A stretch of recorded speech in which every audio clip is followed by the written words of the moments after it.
emus, I mean you. Come on, emus, wake up. Goannas, kookaburras. All right, part 2, afternoon, 16 September. Teng Yong. Yong? Yong? Teng Yong? Teng Yong? Okay. So, with this one, I don't have variants of the story, so I need you to help me. This is just the basic. And in fact, from this morning, the class this morning, I learned some new things. So let's see if you tell me the same part that is missing or other parts. But here's the story as I understand it. Okay, there was an immortal. Oh, I need the blackboard. Let's put it here. There's an immortal in the sky.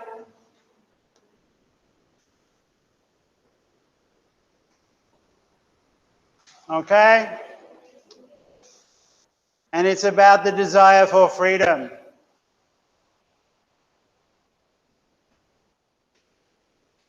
Okay. So there's a woman in the time of the Hun Kings. There's a woman who went out and she saw big footprints.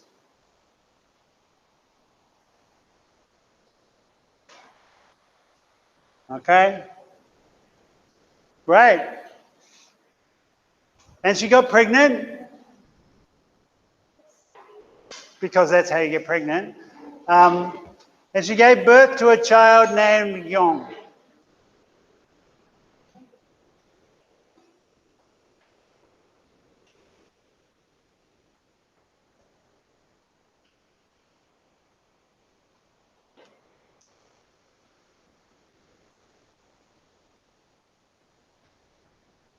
Must be a boy because it's right high, right? They say if it's riding high, it must be a boy. If it's low, it's a girl. So it's a boy. Okay?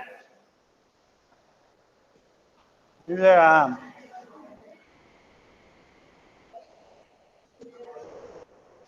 Oh my God, what have I done? I saw a footprint and got pregnant. How did that happen? Shock. Okay. Then,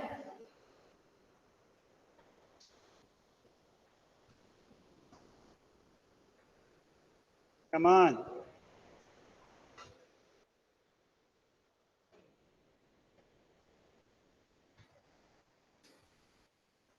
And the invaders from China come.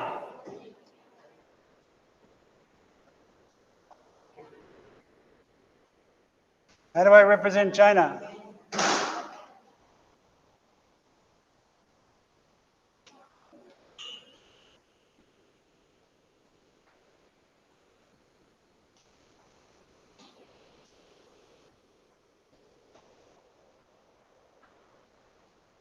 Chinese tank.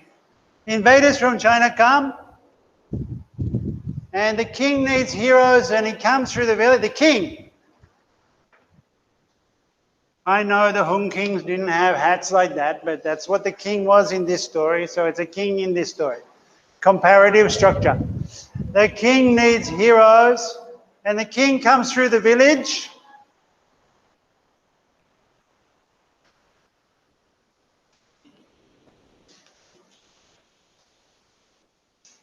That's a long house on stilts. Looking for heroes. And the child asks the mother for a horse.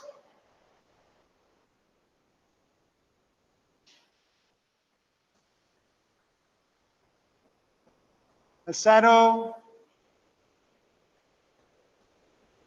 And a whip.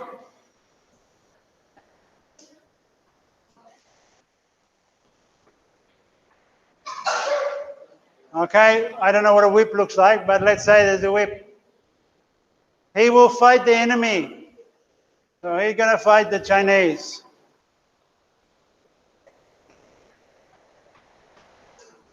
Then He decides to fight for freedom, and the village gives him food. The village feeds him up, and he becomes a strong man, right? Get bigger and bigger because they give him food, and he fights. If I get the story wrong at any point, you correct me. What else?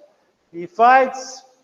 The village gives him, he just has to fight for freedom. The village gives him food. He grows, and he fights the Chinese. But in the battle, the whip is broken. Right? I didn't understand that. The whip is broken in the story. Do you know the story? And he takes a bamboo. That's what the first class told me as well. He then gets a bamboo from the village. Gets a bamboo from the village and defeat the Chinese. Okay, so then this is broken, but the village has a bamboo. It's really hard to draw bamboo, but something like that.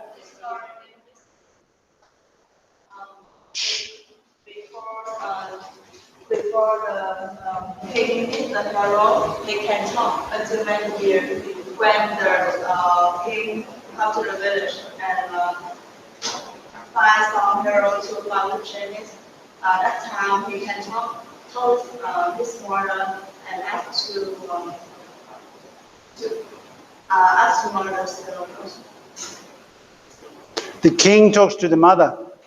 No, before the king comes to the village. He can talk. He can't talk. Yes, he can talk. He can't talk. Yes. Okay, what is the meaning of that?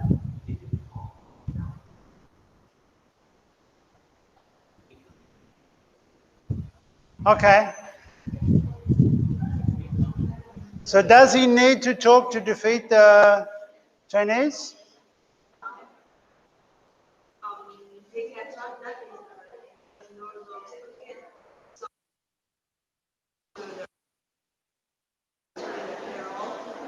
at that time, he talked to his mother, and his mother is really surprised when he defeated.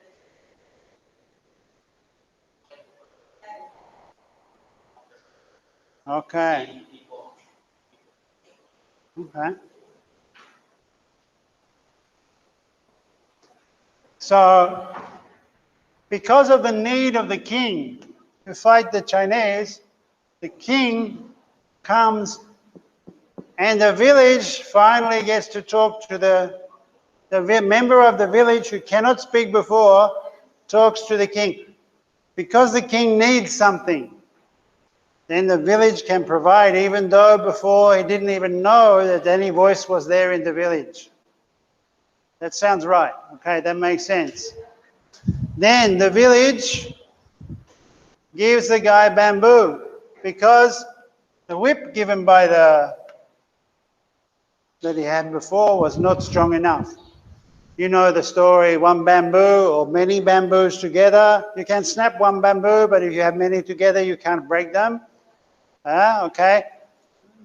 It basically is saying the village together is strong, cannot be broken, but the king doesn't know that until he listens to the village. That's why the voice is significant. That makes good sense. That's really good. So what is the story really affirming? Affirming the strength of the village, not the fantasy of the mother who sees a giant footprint and gets pregnant. Come on. Have no illusions in the gods. The immortals will not help you. The strength of the immortals will not save the king, will not defeat the Chinese. Only the strength of the village. It's an ideological story. Only the strength of the village together, the many together, the bamboo sticks all together and the food all together, the strength is in the village, can destroy whatever the enemy is. Not some immortal and not the king. Though the king was somehow initiative in that. If we had other versions of the story, if you can find other versions of the story or more details, I would like to have them. It'll be really interesting to see how we can develop this kind of structural analysis, which doesn't really tell us anything. We can't work it out ourselves, right? But that's the problem with Lévi-Strauss. And the reason why in the 60s, and the 70s, structuralism fell out of favor.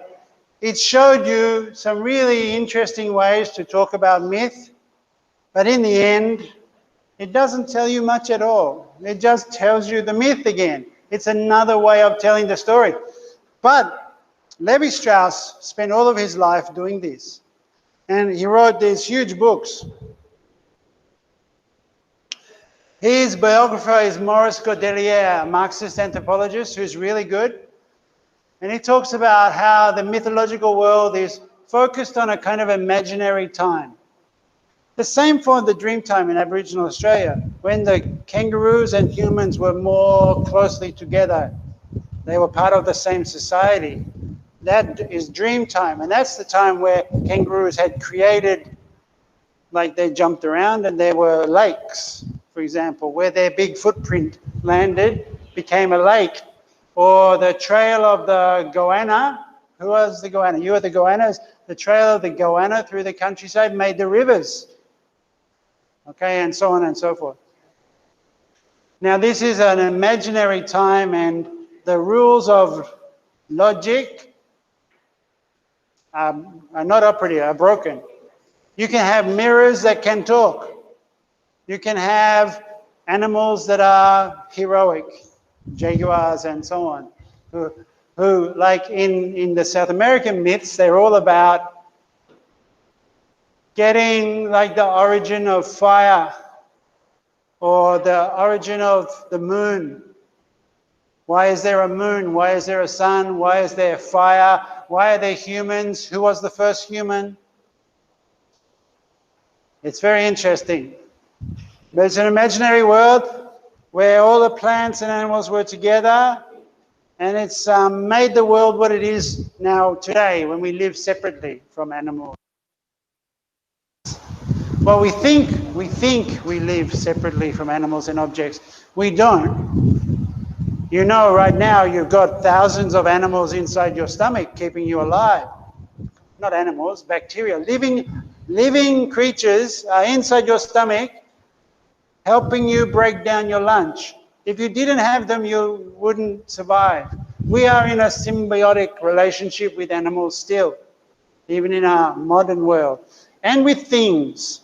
I mean, we know from the fetishism that things are shaping our lives, even how we sit, shaped by chairs and tables and so on. But in the imaginary world, these things have more life in a way. And Lévi-Strauss does at least document this. And yeah, it's the origin of everything, like everything that you think needs to be explained. Like, why is there, how did we get tobacco and start to smoke it? Why is sex so much a preoccupation? What is the difference between man and woman? What is the difference between moon and sun? So Lévi-Strauss's books, for the 4 volumes of Mythologique, they're big fat books, 2,000 pages, 836 myths, all analysed, work on a principle of working out what the oppositions are in the myth. So the first one is called The Raw and the Cooked. And it collects a number of myths that talk about the origin of cooking. How did jaguar steal fire for humans so the humans could cook meat? Because jaguar wanted to have some nice, juicy, cooked up armadillo or something like that. Armadillo? Maybe.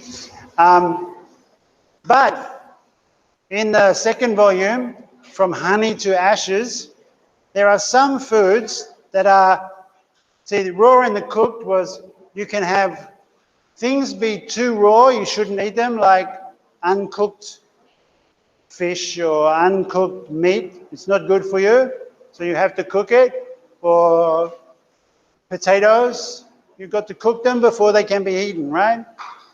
And you can overcook something and it turns to ash, to burnt, dead. You can't eat that either. You have to find a negotiation between those two. But there are some things that are completely raw that are still good food. Honey would be an example. Honey, you can't cook. You try and cook, you can cook with honey, but it will destroy your fry pan if you try and make honey chicken in a fry pan. It wrecks your fry pan. And on the other side, see, that's raw, really raw, but you can eat it. Really, really burnt, but you can eat them as well, in a way. Tobacco. In fact, you can only consume tobacco if you burn it. You can chew it, you can eat it, but mostly we burn it to make it good. So sometimes you cook things normally, sometimes you go too far, and the myths negotiate between these oppositions. Okay. Then in the third volume, it's called The Origin of Table Manners. How did humans decide to divide up all the food amongst themselves? How did they find polite ways to share food? Reciprocity and gift giving, but also table manners.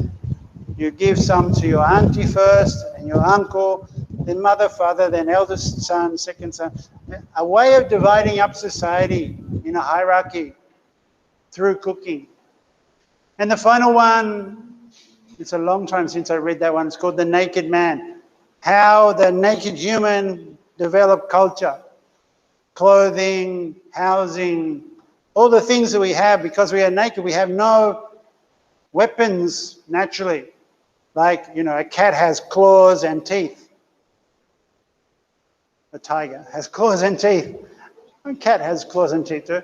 But humans have nothing much. They are naked. No fur even. A bit of fur. Not much in my case. So he writes these fantastic, amazing books that are about South American, North American, indigenous ideas about the world, but in some way they're also coming out of his head. He's not learnt the languages. He's read only what myths have been told to collectors of myths, missionaries and so on, and then invented these analyses. The full work, as I said, 2,000 pages, 813 myths from many variations of variants from North and South America, some from China, Japan and Polynesia, just for comparative purposes, also from Roman Christian Europe, covering 350 tribes and ethnic groups. So he didn't get to know any one group well, not like Malinowski or Evans Pritchard. He was closer in some ways to Sir James Fraser back in the 19th century, but renovated it in a new theoretical way, saying we can do this structural study. That's why we will collect. Instead of just collecting the myths and going, wow, which is not exactly what Fraser did, but something like that. He collects the myths and shows how they work through a kind of logic. They have their own logic, even though he'll accept that the logic as well.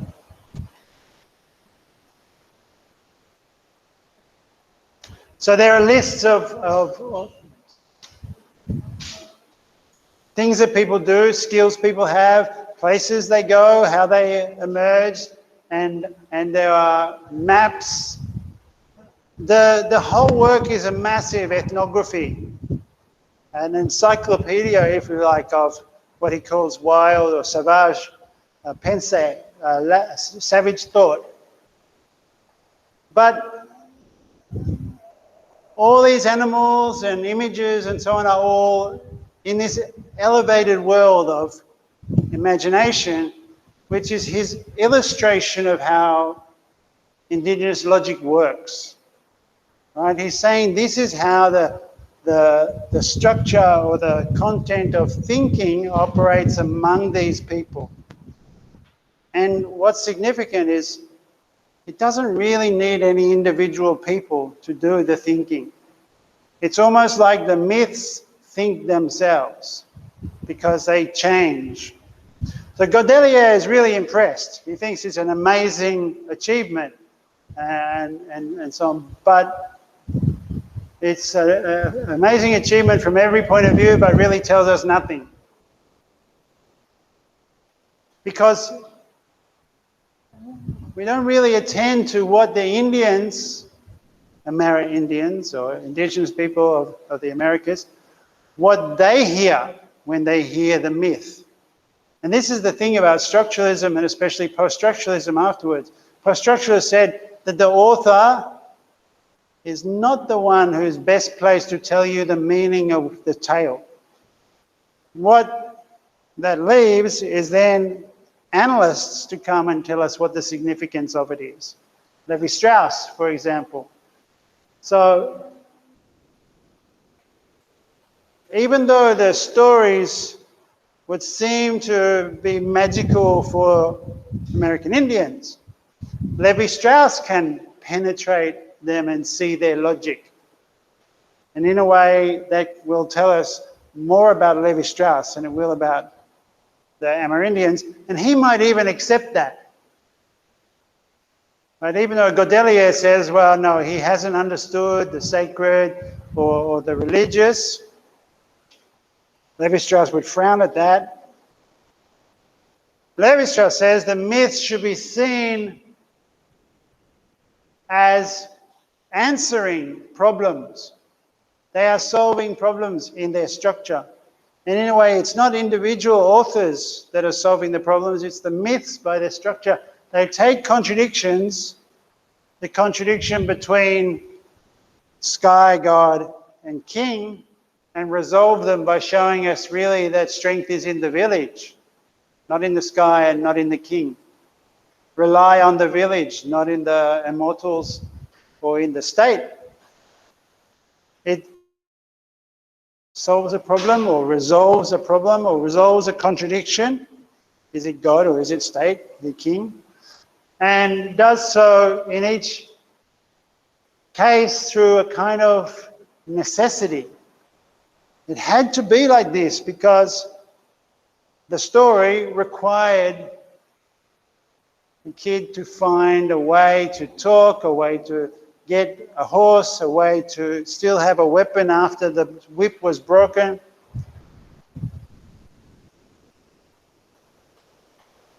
It may be that Lévi-Strauss just likes complex things. I mean, even look at his coat. This is when he got he lived to 101. So pretty impressive structural. The myths live on through him, right? And died about 5 years ago. But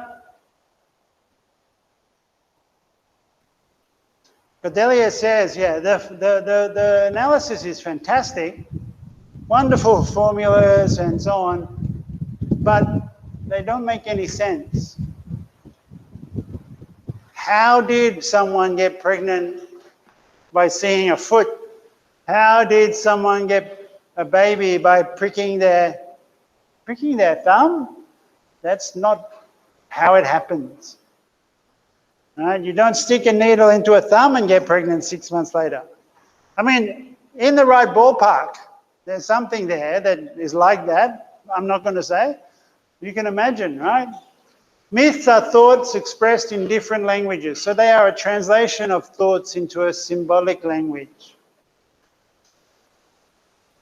But for Lévi-Strauss, they're not operating in men's minds. But they can't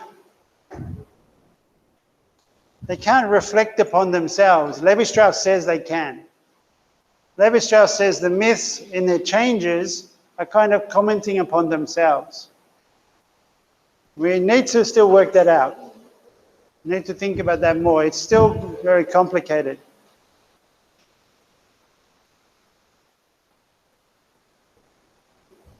We might as well say that things can think us. Do you think that things can think us? I think there's something provocative in the idea when you think about the algorithm in phones, how that algorithm is shaping what we see, shaping who we hear from in our friends list, or what news we see, or what advertisements we see. It's almost like there's an intelligence in the algorithm that knows us better now than we can know ourselves. Have you had the experience yet of talking about with a friend some product and then the next day getting ads on your Facebook or Zalo or whatever feed from that company because they are recording what you're saying or something? That's the algorithm at work, knowing you better because of your choices than you know yourself, making analysis. So maybe there's something in this mythology thinking through themselves, but I don't buy it.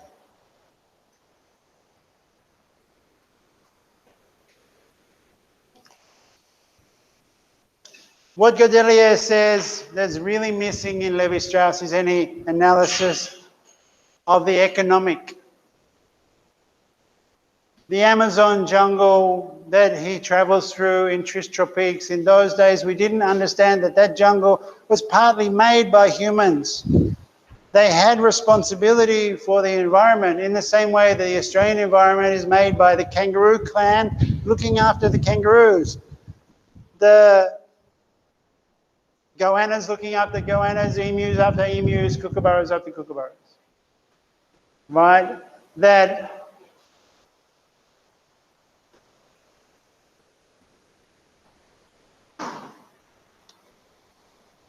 the countryside in America, the herds of buffalo that appear in the myths are there because white colonizers came to farm America and destroyed the indigenous communities that had kept the buffalo population down. The same thing happened in Australia. In Australia, when white people came to Australia, thousands and thousands of kangaroos started to not be looked after by the tribes. They weren't eaten by the other 3/4 of the tribes, and the tribe that was, the part of the tribe looking after them wasn't doing its work anymore because they were destroyed by syphilis and sickness and killing and war. And kangaroos then started to, we had too many because they have no natural enemy. So now Australian government has to kill something like 700,000 a year. Luckily, they're good for food.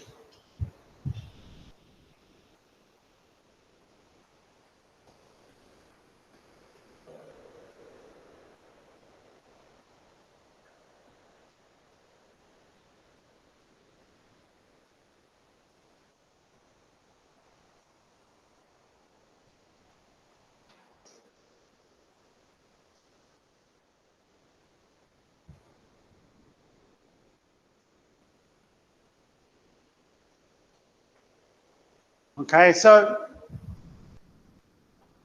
while that I've said all that, when you read Lévi-Strauss, you'll find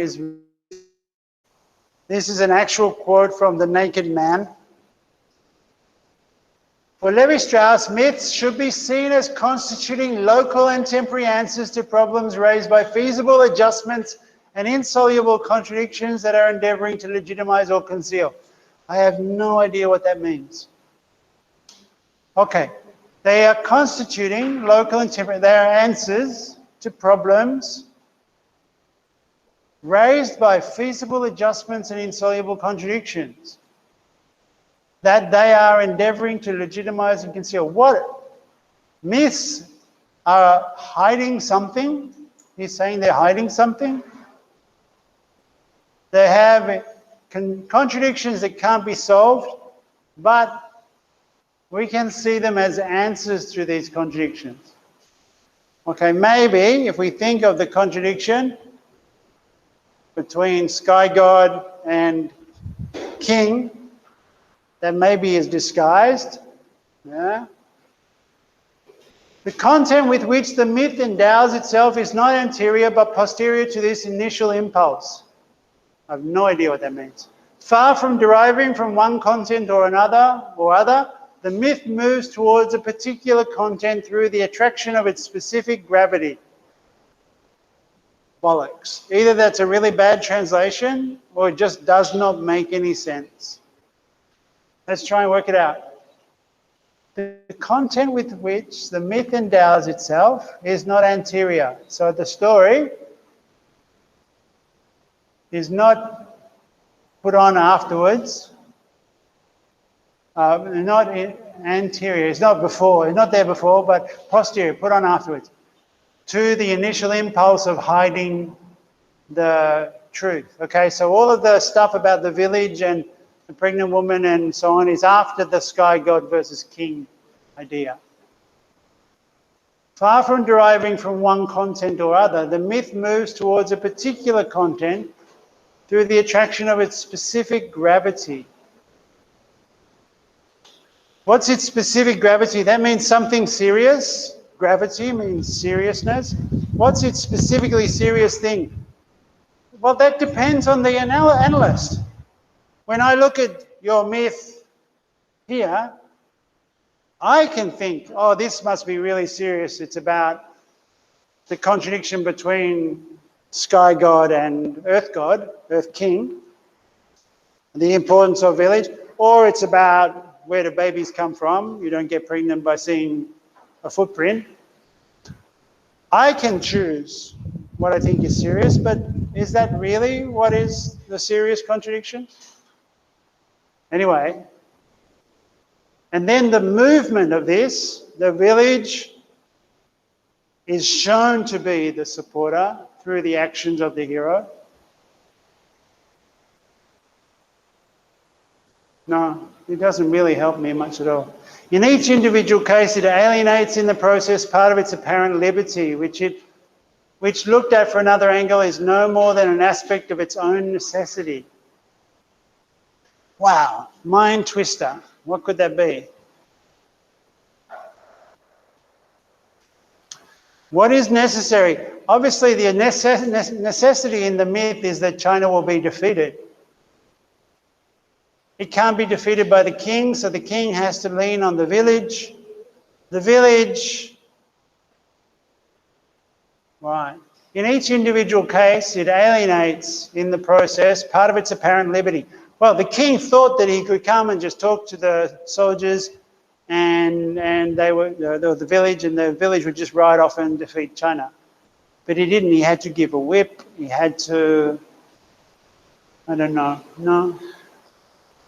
Part of its apparent liberty, which looked at from another angle, is no more than an aspect of its own necessity.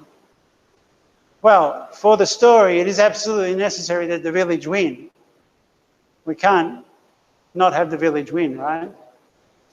In every story, you know from the beginning, Mulan or whatever, in the end, the hero is going to get there. You know Snow White's going to find her prince. She's not going to stay dead forever. I don't know.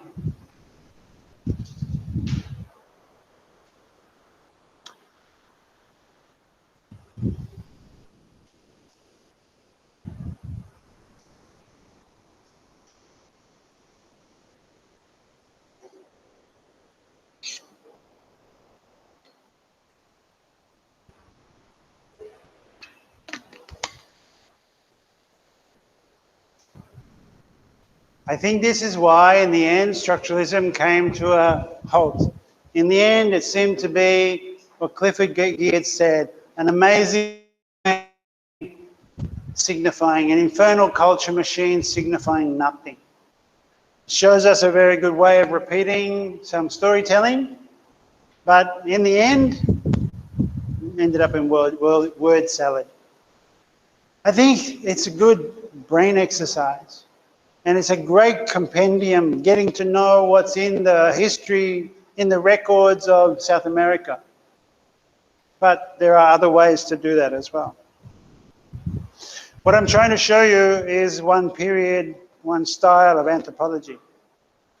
So in this course, you see now, we're going through different, almost each week, a different style of anthropology. The Victorian anthropologist in the first week. Then Malinowski, structural functionalism, fieldwork, economic kinship system, commodity system exchange amongst indigenous groups, tribal island groups. Then, what do we do next? The Surrealists, the focus on surrealism and anthropology, on meaning, looking for the expenditure of the gift. And then the lineage systems of Evans Pritchard. Now, structuralism. Next week, we're going to look at political anthropology, John Gledhill, and especially the critique of colonialism. That massively affected anthropology. Anthropology then, finally, we get to a kind of crisis of what is anthropology.